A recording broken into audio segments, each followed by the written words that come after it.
Good morning, South Tangerang. With us on today's edition of Z News. It's 8:30 a.m. Tuesday, December 17th, with me, Victor Ramadana Pogia, and my colleague Khairila Hanifah has the morning off.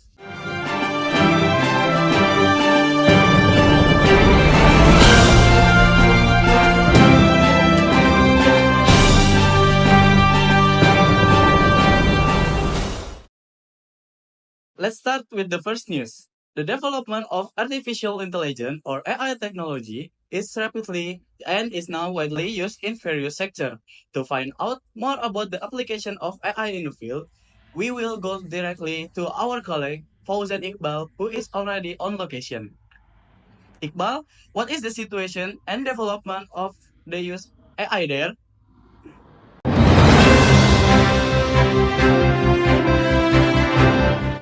Good morning, viewers. I'm Iqbal, and I'm at the Pamulang University. Today, we're gonna talk about AI. I will ask them about AI and how AI can change their lives. So, now I'm already with student. What's your name and how are you?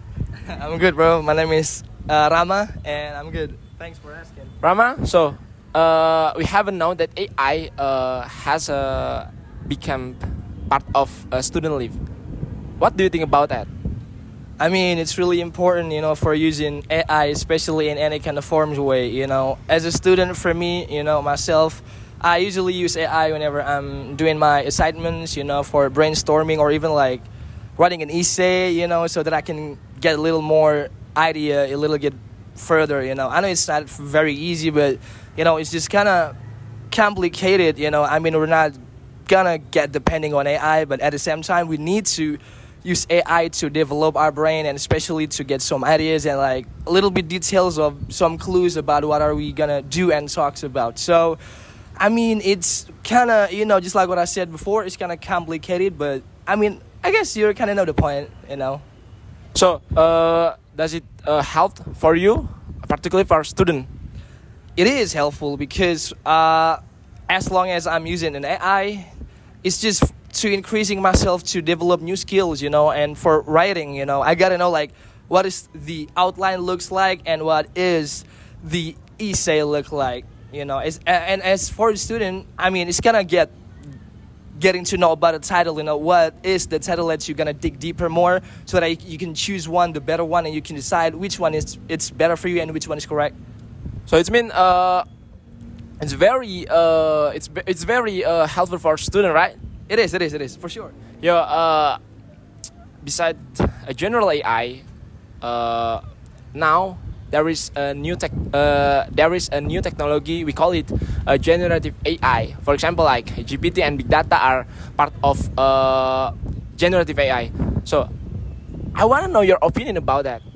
I mean, my personal opinion about AI, especially about generated AI, because when you write and type something about what is that you're gonna asking for, for the AI, and then the result is gonna show itself, whether it's images, whether it's like writing essay, just like what I told you before, and sometimes work, like if you are a freelancer and you wanted to know about something more, I guess it's very important to you to use a generative AI because it has to it makes you feel more comfortable, and on the other side it makes you like, oh, this is like the typical things that I wanted to create, but I'm just getting the vivid picture, but I'm getting there. So we haven't known that a lot of news saying AI will replace human work. We need perspective from student as user AI. As a user AI myself, I think in my personal opinion and my thoughts, it's very important to know that AI could replace some jobs. People could be jobless, people could be unemployed because AI really did a good job on that typical kind of regular job, such as maybe when you write something or like you inputting a data, or even like it's like what I said, if you are a freelancer, you could use AI for every daily basis, because the typical ideas of AI, especially when you generated something, you just ask something for more deeper information, but then like the AI is gonna shows you the result itself. So I think it's very important, and like it's necessary to understand, and you gotta be aware about how some AI could replace somebody's job out there. Yeah, because now AI can create everything. So from the beginning, text, audio, or even music. So we need. So what is a challenge for AI in the future?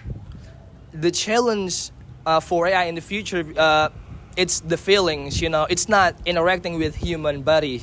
It's interacting with a machine, and they need to get a little bit more understand about what is human feelings. I mean, I use AI. I'm a metal vocalist.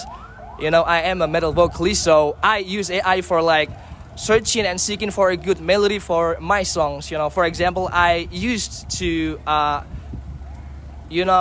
tried AI for one of my songs, and I tried like what is the catchy melodies that I can get. So I just like write it down, the genre of the music, and I just like type the lyrics, and like it shows that the AI could really help because it improvise me and emphasize a little bit more about some melodic metalcore and something like that. It's not very easy, but you know to justify and adjust something within itself. So Rahman, thank you for your answer. Yes, sir.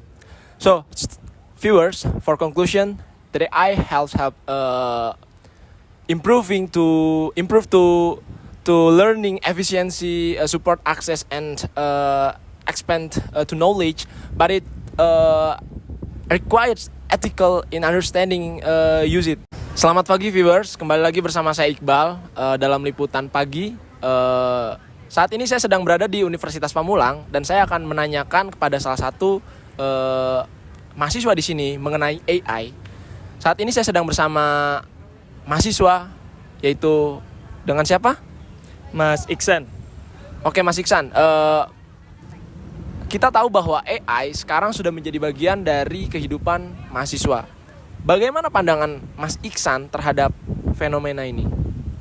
Ya, menurut saya AI sebuah perkembangan teknologi yang sangat bombastis. Ya maksudnya segala sesuatu ini bisa diciptakan dan bisa dibuat dengan AI.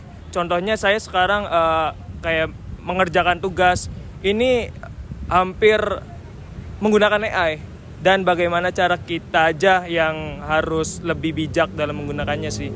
Cuma secara keseluruhan sangat terbantu dengan AI. So berarti Mas Iksan sendiri adalah salah satu pengguna AI, benar? Betul.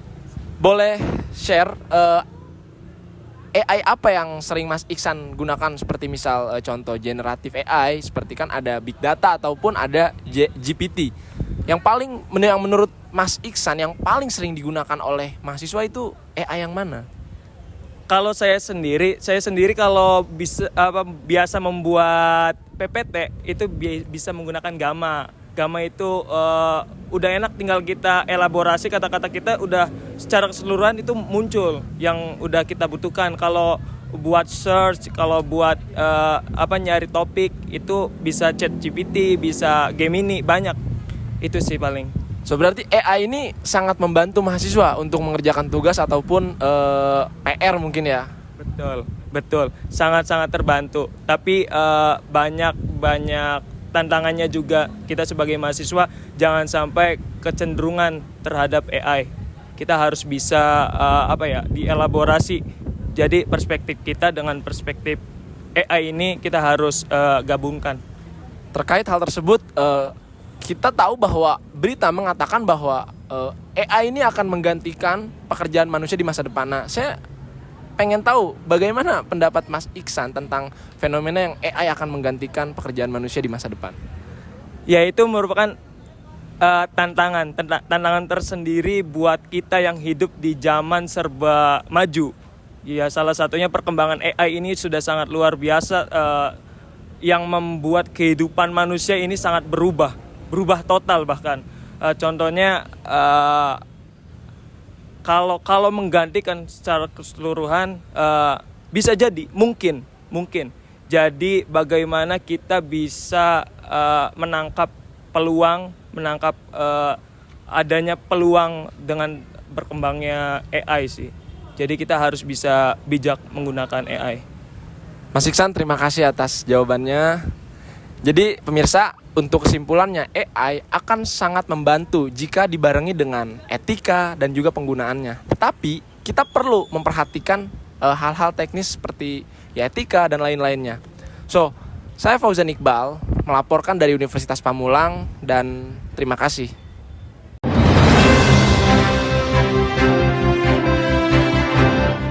Thank you, Iqbal, for your direct report. Next news, we talk about education and work. Education is foundation for most career. It gives people the skill and knowledge they need to succeed. But in today's world, things are changing fast. Technology is creating new jobs while some old ones are disappearing.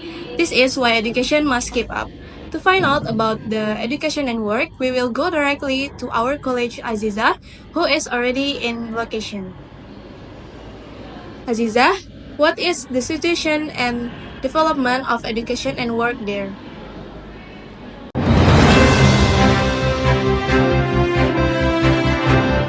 Hello, good morning everyone. I'm Ajil Salsabila and today we're going to talk about education and work.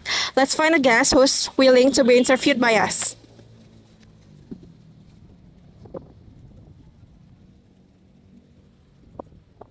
Hello, sorry. Good morning. Good morning. Yeah, hello, what's your name? My name is Sila Prileni. I'm a student Pamulang University. I am from Faculty of Leather. Okay, so I have three questions for you. Okay. The first question is what do you know about education in Indonesia? Education Indonesia, the education is not just shaping your mindset and connection and honing analytical, but while bright your perspective, you young education view education is a tool to unlock opportunities and build better life. Okay, the second question is what's your dream job in this digital era and why do you want that job? I want to government participant because I think if I make Indonesian, so this is a few and job and child for and in the future. So And the last question is Okay. how you preparing yourself to find a job after graduating from this college? it's important your skill and connection, positive connection because however today experience terus skill and perfective connection it should be is now becomes an in the future for the time, so this is very important. Thank you for your time. And now we move on to the next speakers. So let's find the new speakers. Hello, sorry. What's your name? Nama saya Zlia Zara. Okay, so I have one question for you. Is in your opinion, is it more important to choose a major following your passion or considering future job prospects? Oke, menurut saya sebagai mahasiswa baru, saya lebih prepare ke milih suka jurusan kita. Karena kalau sesuai job pekerjaan kurang gimana ya, soalnya kita juga nanti kuliah nggak bakal sesuai sama jurusan pekerjaannya sama jurusan yang kita ampu gitu kan. Oke, gitu aja sih. Okay, thank you for your time. I'm Aziz Salsabila and I'm returning to the studio. Thank you.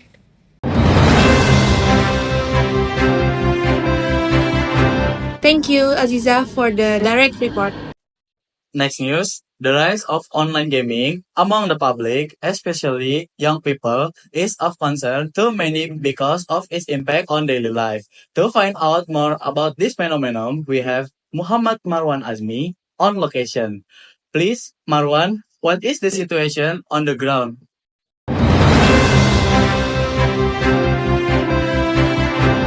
Today we are in the cafeteria outside Universitas Pamulang, and I will be interviewing one of the students here to online gaming. Let's go.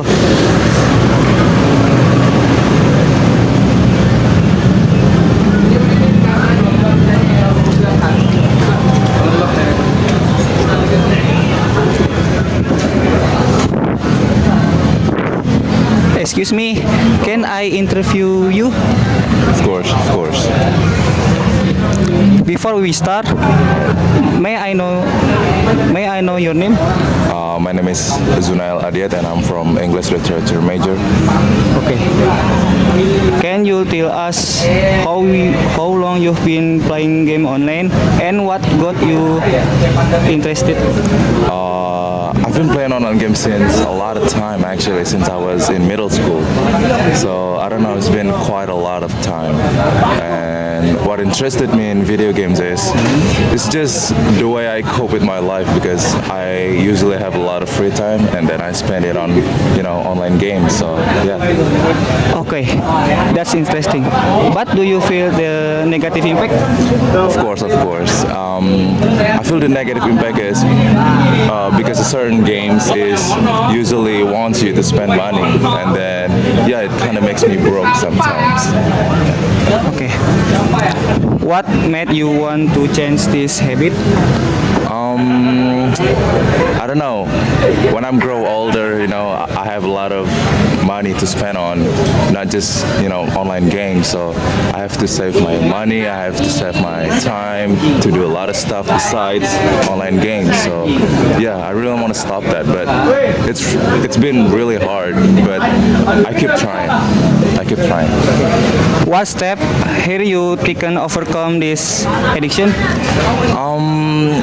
Not by much actually. I just rarely playing online games right now. But sometimes a week or a month, I still playing like a video games, like an online games, for just remembering the times or just trying to have fun. And my methods are like that, like rarely playing video games, but I still playing it, but it's good.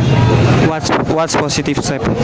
What message would you like to step to other teenager might be going through this something? For others that might go into the same thing as me for an online addiction, video games online addiction, I think you should go outside more because the world is not just like in the video games. It's like a lot of things in the world just for you to see. So you just have to go out there and stop playing video games, even though I still like playing it sometimes. So Okay, thank you very much. Okay. Mas lagi bermain game? Iya betul, saya lagi bermain game. Belum itu perkenalkan nama Anda siapa? Nama saya Devan. Oke, Devan. Devan sudah berapa lama bermain game ya? Saya mulai bermain game itu sejak 3 tahun yang lalu. Awalnya saya bermain game hanya untuk senang-senang bersama teman, tapi makin lama saya merasa sulit untuk berhenti karena bermain game saya untuk melarikan diri dari masalah ataupun stres. Oke, apakah ada dampak negatif dari kebiasaan bermain game? Ya, tentu saja saya sering merasa lelah, saya merasa tidur saya kurang tepat waktu, dan nilai-nilai saya turun secara drastis karena saya tidak konsisten dengan belajar saya. Oke, adakah momen yang membuat Anda kebiasaan itu tersebut?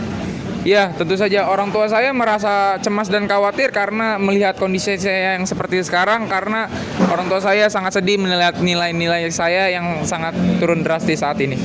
Oke, langkah apa yang Anda lakukan untuk mengurangi kebiasaan tersebut? Oke, saya mencoba untuk mengganti pola kehidupan saya yang negatif ini dengan pola positif saya, seperti saya mengikuti kegiatan-kegiatan positif di acara-acara lain, ataupun saya mencari positif lainnya seperti olahraga, karena saya hobi olahraga juga ya. Ya, itu langkah yang bagus. Coba Anda sampaikan ke yang lain, untuk remaja yang lain yang seperti yang sama yang Anda lakukan. Oke. Bermain game emang menyenangkan, tapi penting untuk menyeimbangkan dengan kehidupan nyata. Jangan melewatkan kesempatan-kesempatan yang berharga karena untuk membuang-buang waktu yang tidak jelas. Jadi saran saya lakukan hal-hal positif lainnya, janganlah bermain game dengan seperti kecanduan. Terima kasih. Oke, terima kasih Mas Depan telah bercerita dengan saya. Oke, sekian dari reporter saya. Kita kembali ke studio.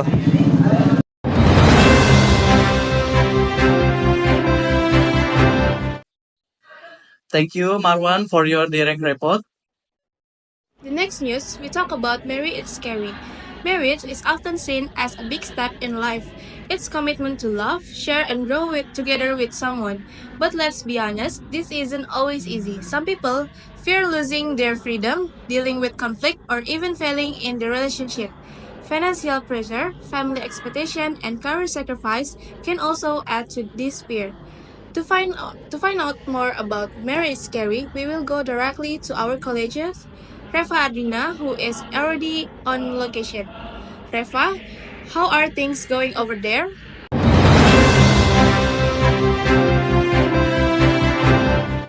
Good morning, viewers. There's already someone I'm going to interview about Marriage is Scary. Excuse me, what is your name? Hello, I'm Rere. I'm English theater and Pamulang University students.